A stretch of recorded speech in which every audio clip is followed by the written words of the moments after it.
Hi, everyone. I am truly so excited and so honored to be here tonight.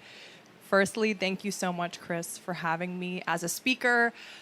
So, my journey, oh gosh, where do I begin? So, way back when I was a freshman in high school, which seems like a million years ago, it was in 2010. And a little backstory, I actually grew up in a little suburb outside of San Francisco called Lafayette. Some of you may know it, some of you may not. It's okay.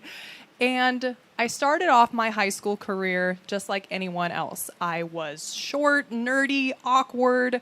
I secretly wore neck gear at night. No one knew, still to this day. And I just felt so uncomfortable. I never felt good enough. I always felt different. About 3 weeks into my freshman year of high school, I remember vividly, I was sitting in one of my classes, trying so hard to take notes just to keep up for the exam we were already having next week. And I remember all of a sudden, I felt like I was dying. And I truly, my whole world, I was so dizzy. Everything was spinning. I felt like I could not catch my breath. And I asked my teacher, because I did not know what else to do, can I go to the bathroom?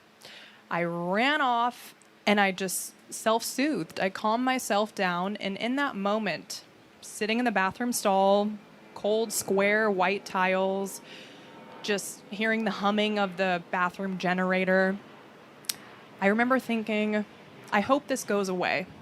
I hope this moment never comes back. Because in that moment, I couldn't pick a word in the dictionary to explain how I felt, but I felt a million ways at the same time. It was truly so perplexing. And I remember I gathered up the courage to go back to my class, went about my day, weeks, and all of a sudden, I realized it was the end of my sophomore year. So about 2 years had passed since that first incident in the bathroom. And I had been suffering, and I never knew truly what I was feeling was anxiety. I did not know that it had a name. I did not know what panic attacks were. But at the end of my sophomore year, I remember thinking this is rock bottom. At 16 years old, I was in a toxic relationship with a guy. My grades were horrible. I had straight D's, some C minuses. I was struggling socially. I could barely keep friends. And also my eating habits, I was just not healthy in all areas of my life. And I remember thinking, I really want to feel better. And it's such a weird thing because if any of you listening have ever struggled with mental health issues like anxiety, depression, it can really make you feel that there is no future for you, which is such a weird feeling because at 16, I never knew what I was going to look like as an adult. I never saw myself moving out of my parents' house, buying an apartment, a house, finding the love of my life. I just never saw me getting past high school, which is such a scary thought, but I decided to be brave. I knew that my future self would thank me, and at 16, I remember this night like it was yesterday. I sat my parents down. They were kind of cleaning up the dishes after dinner. And I said, Mom and Dad, I want to see a therapist.